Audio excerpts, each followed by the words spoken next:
cloudy. It's really nice though. I think it's a good chance of raining today, but no matter to me. I'm going to do what I do regardless.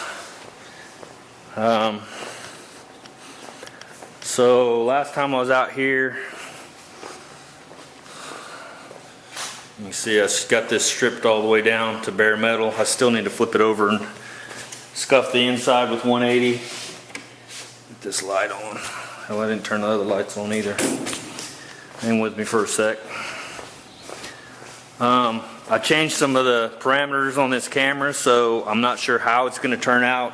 I noticed it was giving me a partial, like, it said full screen or normal, so I turned it back to normal because I thought full screen may be meaning like a widescreen. I could be wrong, but so I got the camera set to normal, so I'm hoping on the computer it'll extend the picture all the way to a full screen and not take a couple inches out of the screen like it has been doing.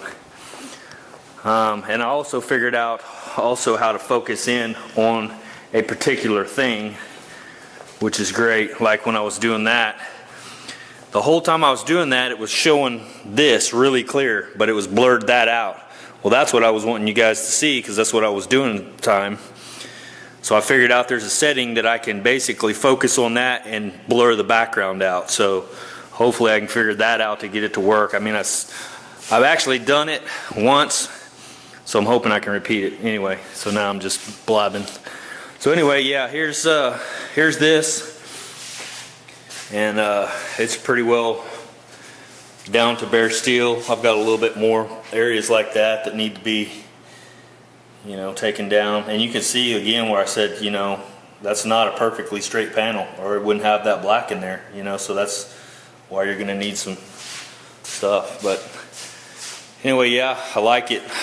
I like the bare metal look. I wish you could put the whole car. I've seen guys do that on, you know, they put the whole car that way. Maybe they clear over it, I don't know, but it looks kick-ass.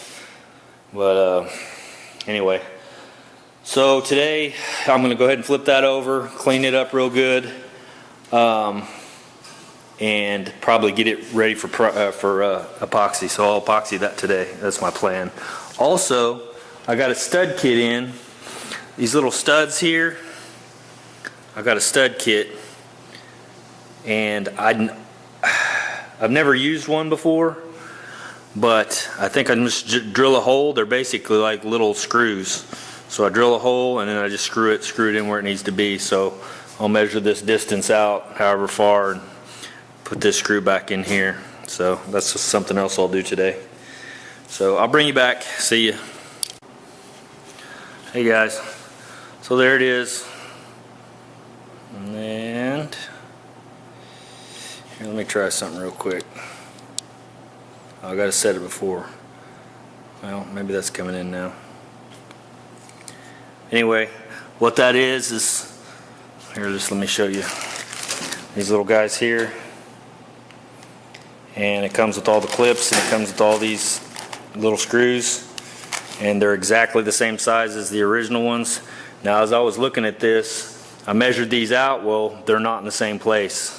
So basically I just went to that side over there, measured out from this lip here, and came over that far, because these, I guess, move around inside the channel as they will. So none of these are exactly the same. So I just made sure that I used my calipers here to measure up exactly from the bottom of this lip to the center of that.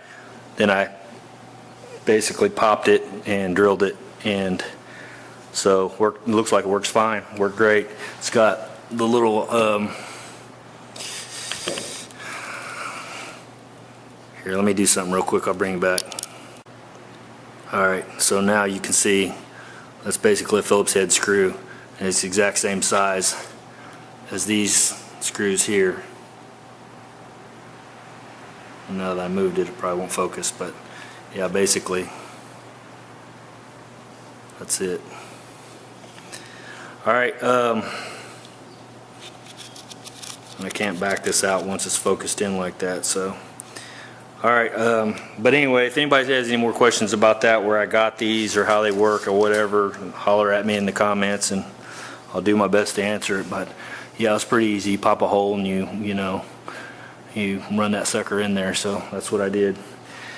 And it's said to use a 3/32 drill bit, but I never made it to that. Probably because these drill bits walk a little bit, so I went a little bit smaller. I went, see, looks like that's about 80 thousandths or so.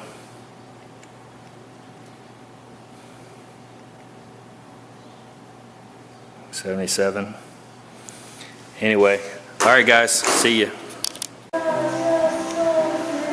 All right guys, I got a ridiculous amount of time into this. It's man, there's a lot of nooks and crannies in that thing, but there it is. And yeah, the outsides of these aren't that bad. It's the inside, and it's really windy outside today.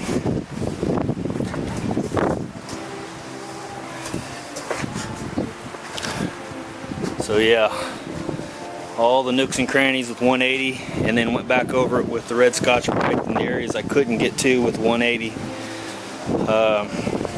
Even up in here, trying to, you know what I mean, just ridiculous. But I mean, if you don't scuff it, paint don't like to stick. So there you go. I'm gonna clean that up and hang it up, get it ready for epoxy. So I'll bring you back when I start spraying some epoxy. See you guys.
Alright, so I just sprayed the second last wet coat down. There you go, it's still a little wet, and it'll kind of dry. Oh, it won't dry wet like that, but it'll dry somewhat glossy. So, turned out alright, and I'm pretty happy with this. 83 degrees in here. I'm wondering if the temperature's not helping me too, because it's never been this warm when I've sprayed this epoxy before. So usually it's been in this, you know, 67, 68-ish, somewhere in that area.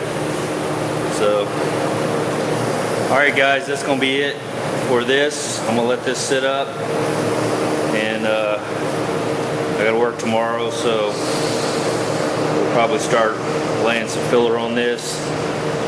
I've thought about doing slick sand because this panel is fairly straight. I thought about doing some slick sand. I'd have to buy some. Let me turn this fan off.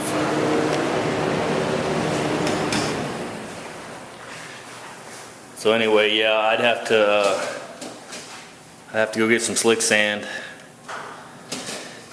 which would probably be easier than trying to wipe this whole panel, but I'm not sure yet. I'm still kicking it around. So, all right, there you go. Tell me what you guys think, and I'll talk to you next time. See ya.